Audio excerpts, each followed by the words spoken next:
Di samping kisah kemelut Kerajaan Mataram, kisah romantika keluarga kerajaan juga melanda sebagaimana yang dialami oleh Kanjeng Ratu Kencono hingga terciptalah motif batik Truntum. Kanjeng Ratu Beruk adalah keturunan ke-6 dari Ki Ageng Karanglo, yakni tokoh yang menyambut dan menyuguh Ki Gede Pemenaan dan Panembahan Senopati di daerah Taji Prambanan ketika hendak membuka hutan Mentau.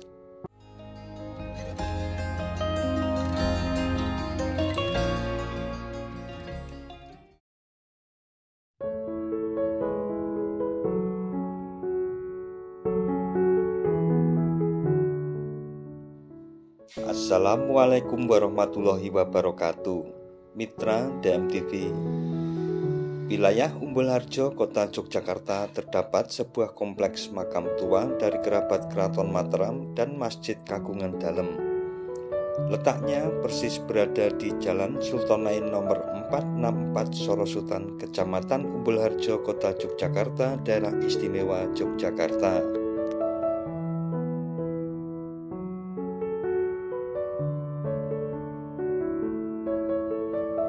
Dalam satu kompleks makam di belakang Masjid Sultonain ini disemayamkan beberapa tokoh berpengaruh pada zamannya.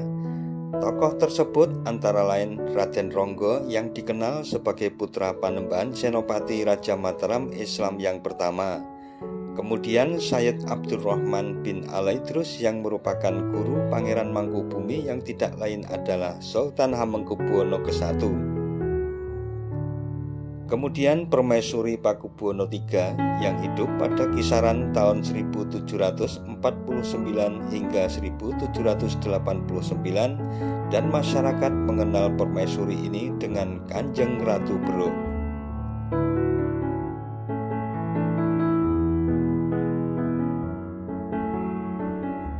Ia mendapatkan julukan Kanjeng Ratu Beruk karena berhasil membantu mengentaskan bahaya kelaparan yang pernah melanda Surakarta. Kanjeng Ratu Beruk atau Kanjeng Ratu Kencono ini membagi-bagikan beras dengan takaran beras yang terbuat dari beruk atau tempurung kelapa yang umum dipakai sebagai alat penakar beras di masa lalu.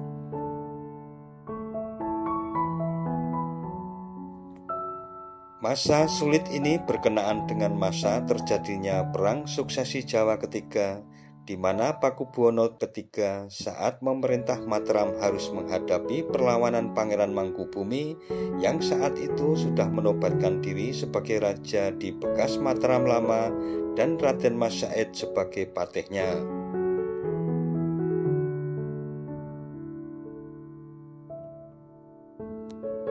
Mangkubumi menyatakan keinginan berdamai dengan VOC dan meminta VOC mengakui dirinya sebagai Raja Mataram. Hal ini membuat VOC terjepit karena sudah terlanjur mengangkat Pakubuwono III menjadi Raja Mataram. Akhirnya pecah Perang Suksesi Jawa ketiga selama 3 tahun dan taktik perang gerilya dari Mangkubumi berhasil membuat VOC kewalahan. Sementara Raden Mas Said memilih bergerilya di bagian timur wilayah Yogyakarta. Dari Madiun hingga Ponorogo berhasil ditaklukkan, lalu ia mengangkat para bupati di daerah yang ditaklukkannya.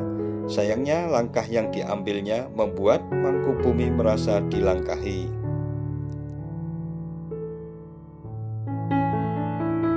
Segera Mangkubumi memecat para bupati yang diangkat Mas Said. Tindakan Mangkubumi ini pada akhirnya membuat Mas Said tersinggung dan memusuhi ayah mertuanya sendiri itu. Rasa sakit hatinya itu semakin membulatkan tekad Mas Said atau Pangeran Sambernyawa untuk menjadi Raja Mataram. Sampai di sini ada orang yang sama-sama berambisi menjadi Raja Mataram, yaitu Pakubuwono III, Mangkubumi, dan Raden Mas Said.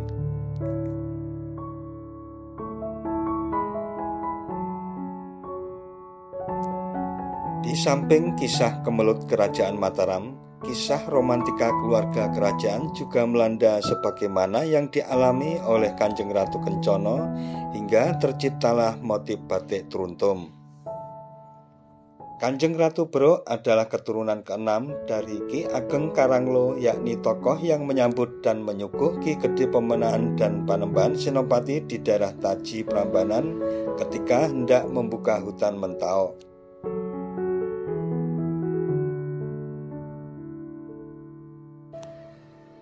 Secuil kisah romantika Kanjeng Ratu Kencana dimulai pada suatu saat ia diambil sebagai permaisuri oleh Sunan Pakubuwono III atau Sinuwun Swarga. Pengangkatannya menjadi permaisuri Sunan terjadi pada sekitar tahun 1762.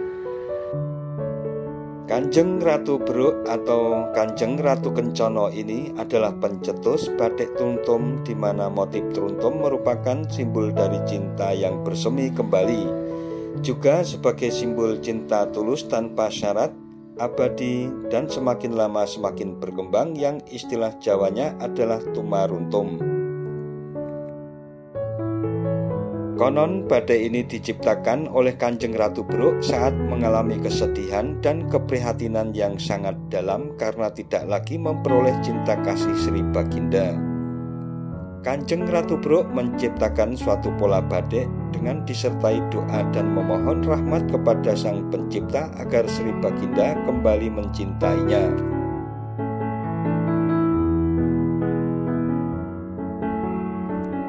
Permaisuri mengabadikan peristiwa kembalinya tumbuh cinta kasih Sri Baginda dan kembali berkumpulnya Sri Baginda Permaisuri dengan memberi nama truntum pada ragam hias batik karyanya.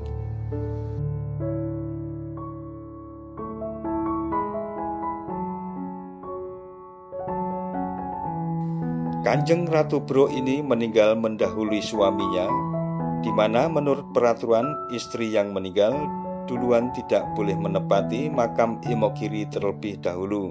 Oleh karena itu dipilihlah makam Nitian untuk menguburkannya. Kisah lain menceritakan ketika Susuhunan Pakubuwono III meninggal dan hendak dipasang batu nisan besar bertanda makam laki-laki di makamnya, kuda yang menarik kereta berisi kijing itu berhenti di timur Nitian dan berbelok ke arah makam.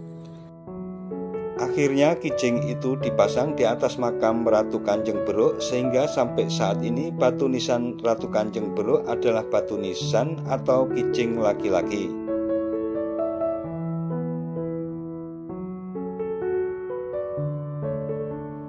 Nah, mitra DMTV, demikian sepenggal kisah dari salah satu tokoh yang dimakamkan di makam Nitian. Jangan lupa subscribe dan tekan tombol loncengnya agar tidak ketinggalan dengan video-video terbaru dari DMTV. Sekian dan wassalamualaikum warahmatullahi wabarakatuh.